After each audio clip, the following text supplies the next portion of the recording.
आप सभी को नमस्कार। आज मैं आप सभी के समक्ष माता वैष्णो देवी की एक कथा लेकर आई हूँ कि आखिर माता वैष्णो देवी कुंवारी क्यों हैं। तो श्रवण करते हैं ये कथा। माता के अधिकांश स्वरूप सुहागिन की तरह पूजे जाते हैं, फिर माता वैष्णो देवी कुमारी कन्या रूप में क्यों पूजी जाती है, इसके पीछे एक पौराणिक कथा है। तो सुनते हैं ये कथा। त्रेता युग की बात है। दक्षिण भारत के रामेश्वर में समुद्र तट पर एक सुंदर गांव था। रत्नाकर पंडित यहीं रहते थे। रत्नाकर शिवजी और माँ आदि शक्ति के बड़े भक्त थे। गांव शहर में रत्नाकर का बहुत ही मान था, पर कोई उनके संतान नहीं थी। रत्नाकर की पत्नी हमेशा माँ आदि शक्ति से संतान के लिए गुहार लगाती थी। उन्होंने लगातार कई वर्षों तक माँ की पूजा अर्चना की। कई सालों से संतानहीन रत्नाकर की पत्नी की प्रार्थना एक दिन माँ ने सुन ली। वह गर्भवती हुई तो एक रात रत्नाकर के सपने में एक बालिका ने आकर कहा, मैं तुम्हारे घर आ रही हूँ, पर एक शर्त पर। मैं जो कुछ करना चाहूँ रोकोगे नहीं। पुजारी और सिद्ध पंडित रत्नाकर को यह आभास हो गया कि माँ आदि शक्ति के सत्य, रज और तम को दिखाने वाले तीन रूप महासरस्वती, महालक्ष्मी और महादुर्गा ने मिलकर ही इस कन्या का रूप लिया है। नियत समय पर इस दिव्य कन्या का जन्म हुआ। रत्नाकर को यह भी पता चल गया कि यह कन्या माँ आदि शक्ति ने धर्म की रक्षा के लिए ही प्रकट हुई है। रत्नाकर उसी भाव से कन्या का लालन पालन करने लगे। तीन महाशक्तियों के मिलन के उस स्वरूप को उन्होंने त्रिकुटा नाम दिया। त्रिकुटा का स्वभाव बचपन से ही अनूठा था। बचपन से ही वह पूजा पाठ और धार्मिक कार्यक्रमों को देखकर बहुत खुश होती थी। अभी 10वां साल शुरू भी नहीं हुआ था कि त्रिकुटा को यह पता चल गया कि भगवान विष्णु ने भगवान श्री राम के रूप में धरती पर अवतार ले लिया है। त्रिकुटा ने यह व्रत ले लिया कि वह भगवान श्री राम से ही विवाह करेगी, अन्यथा आजीवन अविवाहित रहेगी। त्रिकुटा ने अपने पिता से कहा कि वह रामेश्वर के तट पर रहकर तपस्या करना चाहती है। शर्त के मुताबिक रत्नाकर ने उसे नहीं रोका।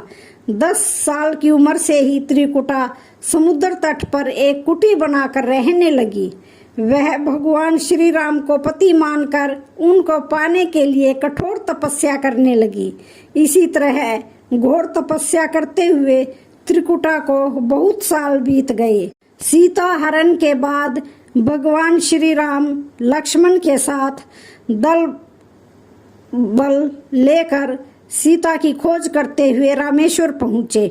श्री राम को पुल बांधने तक यहाँ ठहरना था।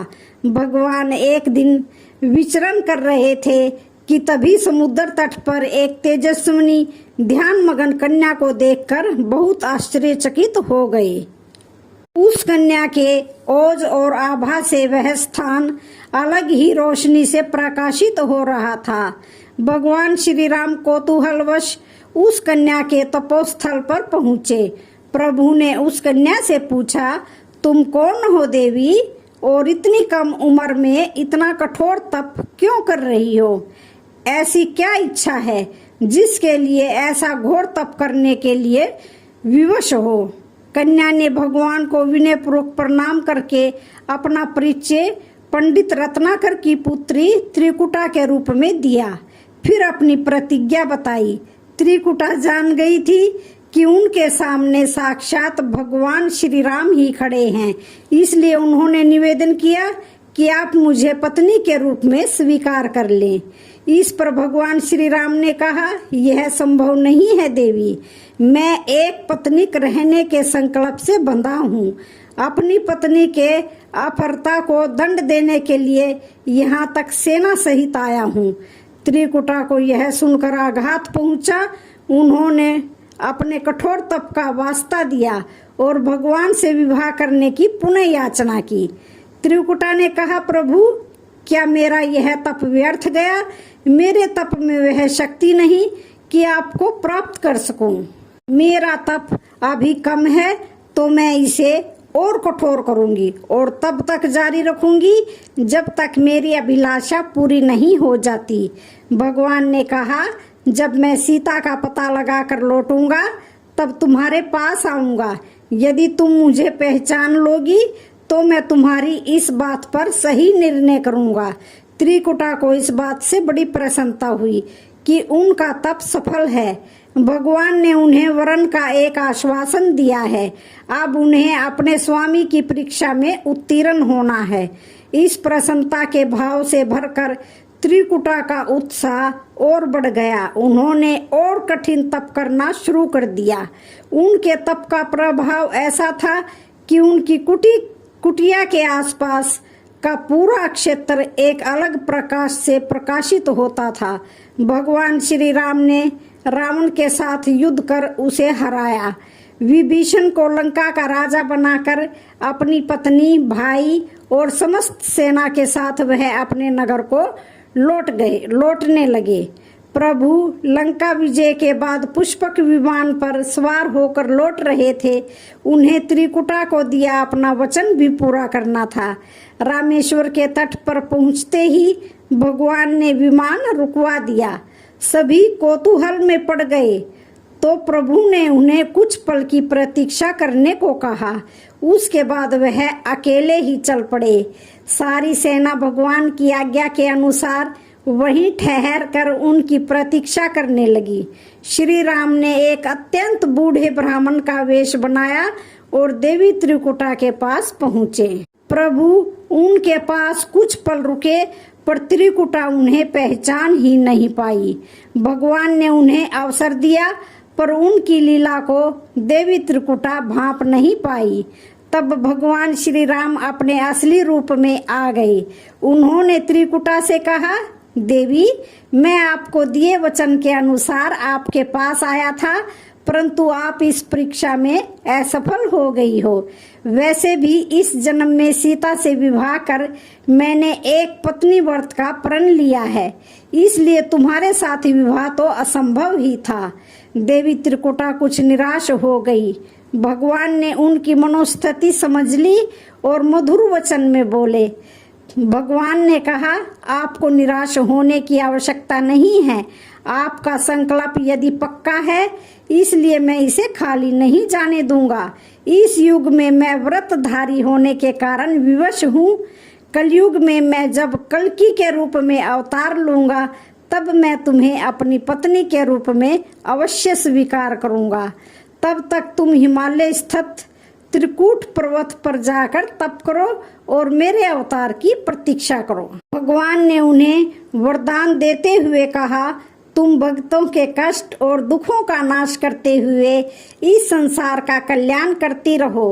विष्णु का अंश होने, उनके कुल में अवतार होने तथा विष्णु पूजक होने के नाते सारा संसार तुम्हें माता वैष्णो देवी के रूप में पूजेगा। कलयुग में तुम्हारे लिए कुछ भी अदेय नहीं होगा। जो भी भक्त भक्ति भाव से तुम्हारी पूजा अर्चना करेंगे उन्हें तुम सब कुछ प्रदान करोगी। भगवान श्री राम यह वरदान देकर चले गए। त्रिकुटा श्री राम से मिले इस वचन से अत्यंत प्रसन्न थी। उन्होंने प्रभु के आदेश के अनुसार संसार के कल्याण का संकल्प लिया। त्रिकुटा उत्तरी भारत के मानिक पर्वत श्रृंखला की 3 पहाड़ों वाले त्रिकूट पर्वत पर तप के लिए आ गई। वही माता वैष्णो देवी के नाम से विराजमान है। श्री हरि का वरदान होने के कारण वैष्णो माता भक्तों की सभी मनोकामनाएं पूरी करती हैं। इसलिए माता का स्वरूप कुंवारी का है। वह श्री हरि के कल्कि अवतार की प्रतीक्षा कर रही है। उस अवतार के बाद भगवान उन्हें स्वीकारेंगे और संभव है माता वैष्णो देवी को किसी अन्य धाम पर भी स्थान देंगे और उन्हें कुछ अन्य श्रद्धा पूर्वक भक्ति के साथ आने वाले भक्तों की माता मनोकामना अवश्य पूरी करती हैं। तो आज की वीडियो का यहीं पर समापन होता है। वीडियो अच्छी लगे तो चैनल को लाइक शेयर सब्सक्राइब जरूर करें। धन्यवाद।